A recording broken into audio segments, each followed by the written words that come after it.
with us to find out who's hot, what's new, and how Teamon drivers... What is his name, Bill? 14. Oh, yeah, 14. Shut up. Okay, we're ready to go. We got still red lights on. I mean, go down it. Hey, Jeffrey, we received your tape. Really surprised. I wasn't expecting that. But I tell you, really have enjoyed it. And I think it's real wonderful of you to do that, boy. Really. So, we watched it pretty close, haven't we, Judy? Oh, yeah. Too. Yeah, we enjoyed every bit of it. But we noticed that a few little things that I might could fill you in on a little bit there, maybe Trenton did. Trenton did a great job, don't get me wrong, he did a good job, but he is like myself, you know, we were in and out there, and a lot of things happened, you know, and some of them wasn't around there. And so the purpose of this little bit of tape here, Judy and I are going to fix for you, we hope, and send it to you. Maybe we'll fill in a few little things about the family, and maybe that Trenton didn't say much about. What he gave an overall picture on was great, though, especially the trip through the park there. It was great. I really enjoyed it. That's what I've been wanting somebody to do, is go in there and take some footage for me, because you know, I left, this year will be 51 years ago. I left Kentucky and haven't seen much of Kentucky since. And I still got the memory of our place in my mind like it was when I left. I can still see it, just like a picture on the wall. And I noticed the first part, if you promise to do better next time, okay. Anyhow, there was a rock leaning up against a tree that the little lady was wiping off, and I think I could make out she was saying James or something on it. Let me tell you a little story right quick about that. Right after James died, and my mother, your daddy's mother, had me to go in the woods and find a rock, a stone, like that, and had me to sit out there in front of the house with a little hammer and a chisel and try to carve James's name and so forth, and fix it to a little identification tombstone to put it to James's grave. And that was, I'm satisfied that's the same rock. And as you know, James died in 1935 in February. And so that stone was carved out in 1935. Now you figure up how many years that is if you want to. And I've often wondered, I told my daughters and my wife about doing that. And as far as I know, nobody in the family knows anything about that stone now. And I've wondered what happened to it. And I've wondered if I was ever get back to her, I would like to look for it, just to see it, because I haven't forgot it. And so I'm satisfied that is my stone. And let me go ahead and tell about the wheelbarrow wheel. If you want to. And in the park where you found that wheelbarrow wheel, now Trenton wasn't there. He had moved on. I believe he was, I don't know whether he was in service or working in Louisville, but he wasn't at home. I wanted me a bunch of chickens, and I had that wheelbarrow wheel that used to guide, and I made me a wheelbarrow, just a long flat bed on it with a thing up front so the stuff wouldn't fall off, you know, and two handles. And I went over to some of those houses and barns where they had moved and left some lumber and stuff around, and I got me up a bunch of lumber and some tin roofing, and I hauled that back. Sometimes I'd have to go a few miles to get the stuff, and I haul it and walk and push that wheelbarrow on and that wheel that you got there. And There'll be a little bit of interruption right here. I think Ruby's going to pass in front of me here. She's got it. I was hoping she'd hesitate there and show me that I am a special person or something on her blouse. I won't get it. Anyhow, I got that wheelbarrow fixed like that, and I hauled material to build my chicken house, and I went down back behind the house. What Trenton told you, he said this was a wooded area. I cut some poles for framing, and I built me a nice chicken house. It was about 12 by 12. I put nesters in it and roost posts for my chickens, and I went over the countryside and asked for jobs, asked for work at the farmers, and they say, well, we back during the Depression, they said, well, we got work, boy, but we don't have no money. I said, you got some chickens, I'll work all day for that chicken or those 2 chickens, and that's the way I gathered up my chickens and filled up that chicken house. Anyhow, I used that wheelbarrow for a lot of things I made, and I'm satisfied that's the same wheel that I used back then, and that's been a long time ago. So that'll be about enough for that. And is there anything else I was going to fill him in on for?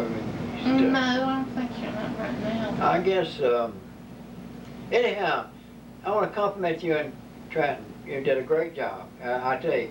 And I was surprised you got Trenton to sit down and stay still long enough to do that. You must have a lot of influence on that boy. And I call him boy. He's kind of an old boy, but he's a boy. He's 2 years older than you. He thinks he's an old man, and I'm a young kid, and he's only 2 years older than me. Okay. Okay, now we'll get back. Judy wants to ask me some questions, and the oldest daughter, Judy. She's sitting right over here. Hey, Judy. Hi. You got something you want to ask me? Yeah, I thought we kind of fill in some places. I think Jeff and his family would be interested in. And so let's kind of go back, okay? Okay, I'll go back. Let's start, what is your earliest memory of your grandpa and grandmother? Where were y'all living, you know, starting with you, far back as you can remember? Well, I don't rightfully know if I can tell exactly where, but I do. My memory goes back quite a bit. I remember way before we moved to Mammoth Cave, but I can remember things that happened, but to identify the exact places is kind of hard for me to do because I don't know them by name like the older brothers do. But I remember back years ago when I was quite small, I would go visit my grandmother who lived somewhere there at I believe it's what they call Slash Ain't Door, which was Isaac's wife, which is my daddy. It was my daddy's daddy, my daddy's mother, and she would cook cornbread in an old Dutch oven or something on the hearth in front of the fireplace, and cut me off a great big old slice and put butter in it, and I'd sit there and eat it, and after I got through eating, I'd go back home. And I remember that, but I don't remember exactly where they lived at the time, but I remember Grandma and the cornbread. And I also remember that Dad used to do a lot of gambling. You know, Trenton said he bootlegged a little bit. Well, he also was a gambler, too. Trenton didn't mention that, but he did. He did a lot of gambling. I know one time that he won a guy's horse and buggy, and I heard somebody won a store or something other or something, or merchandise in the store or something too. But anyhow, the horse and buggy bit was kind of cute. He'd taken the guy home, let the guy out. He was good about it, and he'd come home with a horse and buggy. And I know I used to sleep in there where the fireplace were, and he'd come in late at night. When Which place was this? I don't know. That's what I said. I don't know, but I just remember him doing this. Yeah. And he would have money in his pockets where he'd won, and dollar bills would be wadded up in little balls. You know, I guess he had to, so he could put them in his pocket and wouldn't bulge out or something. Anyway, when he'd come home, he'd sit there with the fireplace and straighten out that money and, straighten it out and lay it, stack it, put it together. And I'd get up and sit up with him a whole lot of times, He would do that, and I remember when the revenue men come after him, they had, I think it's back then, it was 3 carloads of them come. When was this? Yeah, I just remember I was a little fellow. I don't remember what year. It's before we moved to Mammoth Cave. Okay, that's And anyhow, before we moved to Mammoth Cave. okay. And they got him and taking him on down to the road. They had to park the cars. And I remember it was a good little distance from the house. Now Trenton probably can fill you in on this, just where it was. But I can tell you what happened. They taken him on down there in the car, and all those revenue men, they got to piling in the cars. And Dad, you know, he said, wait a minute, says, all y'all getting in the cars, says, what about me, where am I going to ride? And one of them said, don't worry, Mr. Jim, said, we're going to make a place for you. So they did, they carted him off, and I know later on, I visited him in jail and stayed with him a good little while, and I don't think they kept him too long. Anyhow, it wasn't too long, but while he was in jail, I remember that was a period there that we had a dog that went mad that bit everybody except me. I was the only one the dog didn't bite, and out of the whole family, and the dog would have got me if I hadn't run to the garden and climb up on the garden gate where the dog couldn't get to, and I was kicking at the dog time, and Clark come out and was going to jump on me because I was kicking at the dog, but I kicked at the dog anyhow. I kept the dog off of it. Anyhow, that dog had rabies, and everybody had to go take shots. That's why Dad was away. And at that, I remember there was the same place there. Now Trenton, again, can tell you what place this is. I don't remember the places, what they called them. But this place, I used to go out with the bigger ones and watch some bigger boys and watch them plant corn and stuff. And I thought that was something great. And I wanted to do something good. And one time, they had the seed corn at the end of the field, and I thought, well, I just had me a big old patch of corn, you know, and I just got it and scratched me out a hole, and I just buried all that seed corn in one place. Then later on, Dad used to shave with a straight razor. He had an old razor strap, he'd sharpen that thing on, and so I thought it'd be nice if I could do something for my dad. So I got his straight razor and went outside. The only place I could find where there wasn't no grass was up under the house. So I crawled up under the house and I taken that razor and I dug me out a cute little hole. Stuck that razor down in there and buried it. Well, I forgot about it. Maybe a week or two later, you know, Dad decided to shave and got looking for his razor and couldn't find it. And he's asking around. I said, I know where it is. And he said, where's it at, son? I said, I planted it. He said, what do you mean you planted my razor? I said, I planted it. He said, what for? I said, so I could raise you some little ones. He said, where did you plant it? I said, up under the house. He said, will you show me where you planted it? I said, yes. So I crawled up under the house and dug it up and gave it to him. And he held it up and looked at it, and it wasn't in no condition to shave with, I'll tell you that. There were gaps all in it, but I thought he was going to tear my britches off of me, but he didn't. He just looked at me and went on. I guess he thought my intentions were good. I was going to raise him some little razors.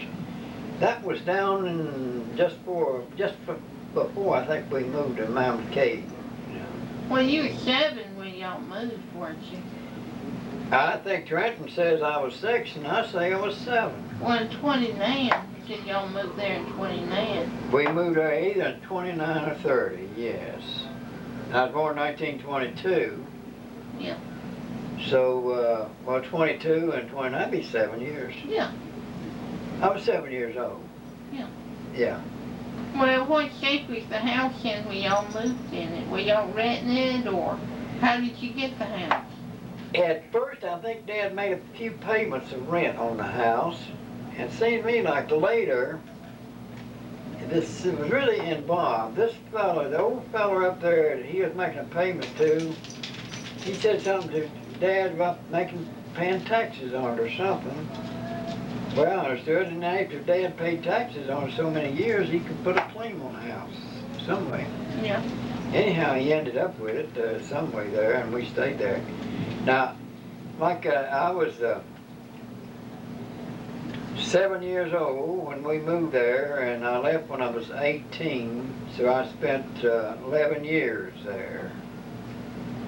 And during that 11 years, I thought it was a long time, but since I've got to be as old as I am now and been away as long as I have, I look back and see it was a very short while.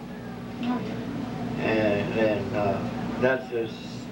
Well, how many rooms was the house? When we first moved in that house, I recall Trenton said it was an L-shaped house. Well, it was an L-shape, but it had a kitchen on one end of the front part, then it had a hallway, and then it had another room, and it had a double fireplace, one chimney with a fireplace on each side.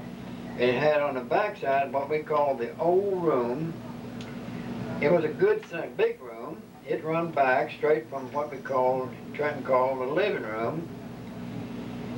And it had a small room at the side of the chimney, the side next to the railroad track. It had a small room there like a big walk-in closet. Then this room extended way back towards the well, and at the very back it had a room built out, and it had best I remember, it had a porch that run up to what I said was a hall. I said it had a kitchen and a hall. It had a porch that run up to the hall, and it had a door there at that porch. Now that's how many rooms it had. Later on, the bigger boys and Dad, cut about half of the old room off and closed it in and made the room smaller. And because it leaked or something. It didn't have a tin roof on it. I think it had board roof or something. I don't know, some reason. They made that room shorter. We had a smaller room back there because they kind of like bobtailed it. And I know later on, when I was just a little fella, they tore that one room off. In fact, we had chickens in that one room one time. I don't know whether Trent remembers this or not, but I know we used to look out the window early in the morning and watch the chickens fly out of that room. And there was bothered with mites, so I don't remember ever having mites because kept it clean. Then eventually that room was taken off. It was taken off when they bobtailed that back room. And then we just had nothing back at the back door where the hall was, and one day I found me some old lumberware somewhere, and I put me up some 2x4s like a V like this, and run at a 45-degree angle going this way, and made some little floor joists and put a floor out there so he could come out of the room, the bobtail room out on that porch. He'd come out of the hall on that porch and make one set of steps coming down. And I did that. Well, how much land did y'all have? Well, at that time, we only had about, I think it was about 3 acres, but I can guarantee you that it increased over the years. I can tell you about that. I think Jeff would be interested in how y'all increased the land. How we increased the land. Well, Trenton mentioned about Dad staying on in the park and about how he would run the park rangers' way when they had bothered. But he forgot to tell you that I was his sidekick at this particular time. All the other boys were gone. And I was with Dad up till I was 18 years old. But the 3 acres we had was surrounded by good timber. Trenton called the locusts out there locust thicket, but I remember it as the locust orchard. They were plenty there. I believe best I remember is about 20 acres put out there by the L&N Railroad Company, black locusts. And behind us, L&N Railroad Company owned a big tract of timber. and big huge trees, poplars, oaks, cedar trees, and all that kind of stuff. Big, beautiful trees. And all the other boys were gone. Dad and I, we were working on farms every chance we could get, working and getting money and doing this, and a lot of scheming and so forth and so on, and you know, to get money for the groceries. Because I was working every chance I got, and giving Dad all the money I could for groceries for the kids and young ones. So we had pretty tough trying to get money. I know one time. Well, we finished talking about y'all increase the land first. How we fix the land first? Yeah. Okay, anyhow, Dad would say, son, get your axe. We're going to go run a new line around this place. And okay, so I'd get the axe and we'd go out there to the side of the place and he'd say, you see that big poplar tree down yonder? I said, yeah. He'd say, go down and mark that tree. That's a corner. I said, okay. I'd go down and mark that. So he'd come down and he'd rub his chin. He'd look. See that big red oak over yonder? I said, yes, sir. He said, that's the other corner. Go mark that. All right, I go mark it. And he'd get down there and he'd be rubbing his chin. He'd look and he'd say, you see that cedar tree up yonder? I said, yeah. He said, that's the other corner. Go mark that. By the time we'd be around, you know, we'd have about 50, 60 feet. Take me in all around that. So we'd get our saws, we'd go in there and we'd start cutting logs. If it's a stray locust, a cedar tree, we'd cut posts. I've seen times we'd have 2 or 3 log trucks in there hauling out logs to the sawmill. Sometimes a park ranger would come. And he'd come around and look, you know, and hey, Mr. Jim. He said, howdy, howdy. How you getting along, Mr. Jim? Fine, fine. Yeah, okay. He'd leave. I'd be in. He'd just shake his head and leave. But we did that several times. I know we'd get into those tough spots, and we had one place cleaned off the back up there going towards the school. Not far from where Trenton told you that big poplar tree was, up in that area. But it's on the right of the railroad track. And we even got the Hanson's mule and a jumping coaler and went up there, and I had a patch of corn up there where we cleared off one piece of ground on the park. And we had Did we fish after the park? Oh yeah, the park rangers. Park rangers in there. They've Yeah. already taken the land. 45,000 acres done been bought up at that time. Okay. Y'all left. We them stayed there. in there, and we kept Okay. increasing our place. And every time if we would have got real hard up for money, we'd run a new line. We had more. Yeah. So I guess if I hadn't left and joined the army, he probably owned half the park, you know. And so that was one of the things we did. I know one thing we did for money. Jeff, you asked about how he put groceries on the table and stuff like that.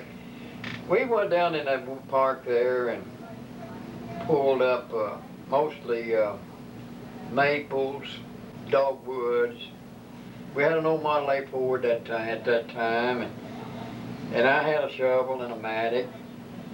So we tied big bundles of those bushes that we pulled up and little trees, and tied on each fender of the car, and we took off. We went all the way down through Brownsville and stopped at every house.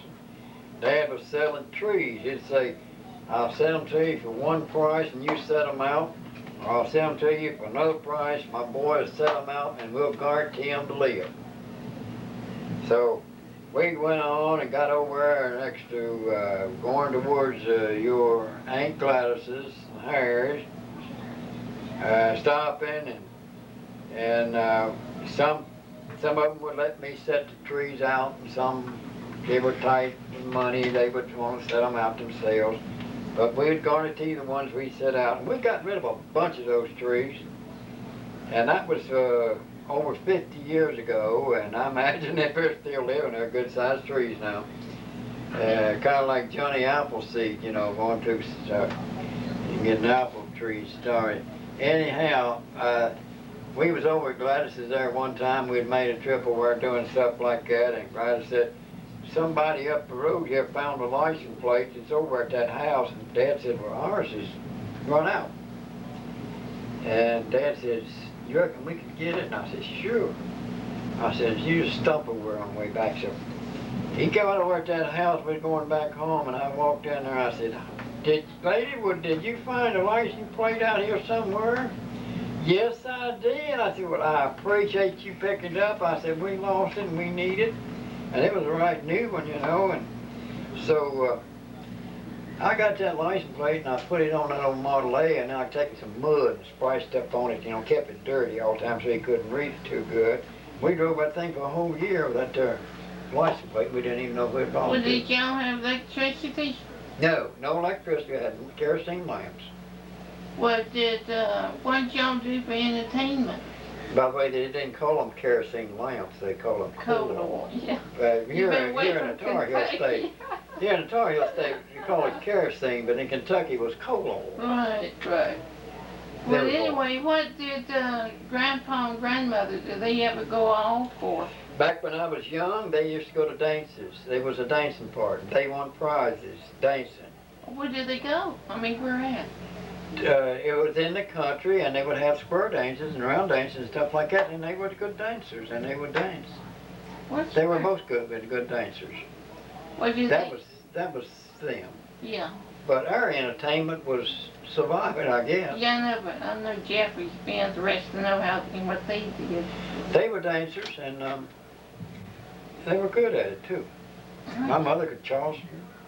Uncle Trent, of course, we know that Grandpa couldn't read, but Grandmother, she had a pretty good education, and she kept up with the check writing and things like that. We don't have. Yes, I would say she did all that. Yeah. And she was also good about herbs and. Oh, she was good on herbs. She knew things, and she didn't hardly ever have to have a doctor at our house, because she knew some kind of old home remedy, or it was good for about anything, you know. She knew. She was real good. I wish I knew some of what. I used to help her.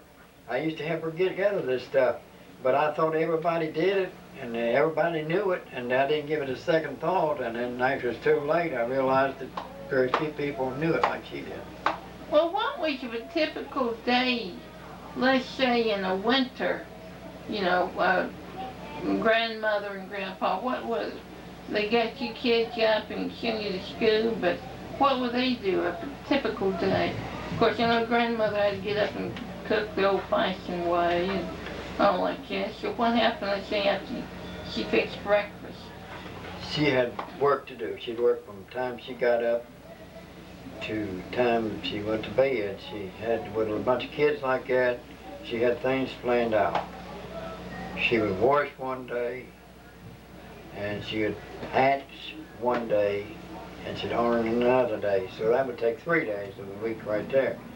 And she was a fanatic about cleaning the house, and kept the house so clean that it was miserable.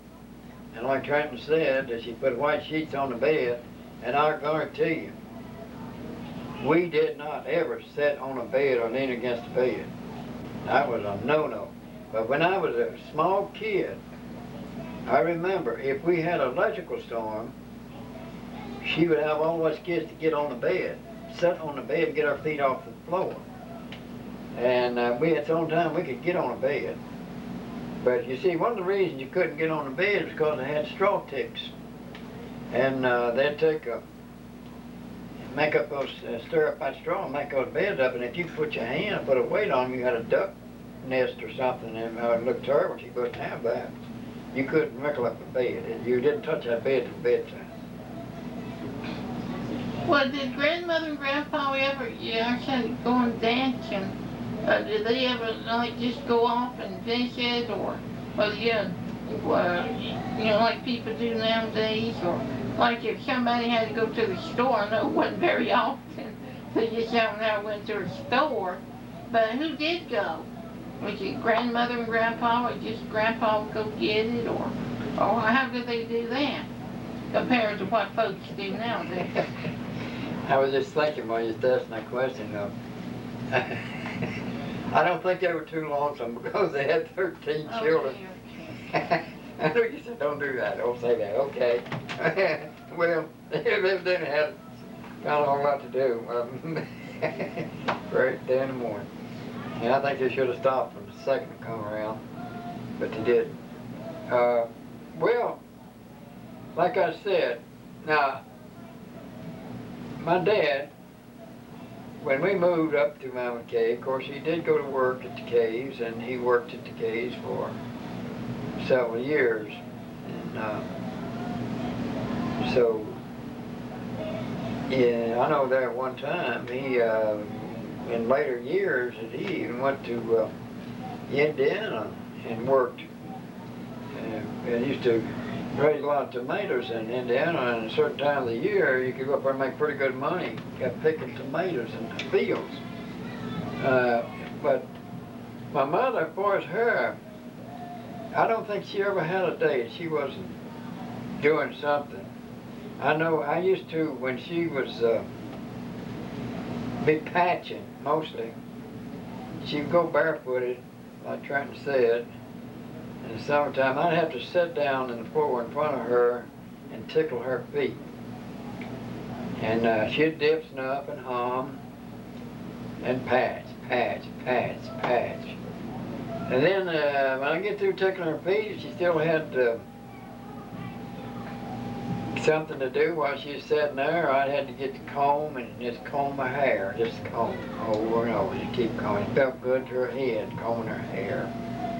And she had black, straight hair. It was pretty. And then I would give her eye treatment. She kept a little glass. She kept bluestone water in, had a little white rag in it. And every day I would have to hold her head back and wash her eyes out with that bluestone water. And she had, I guess, about all the teeth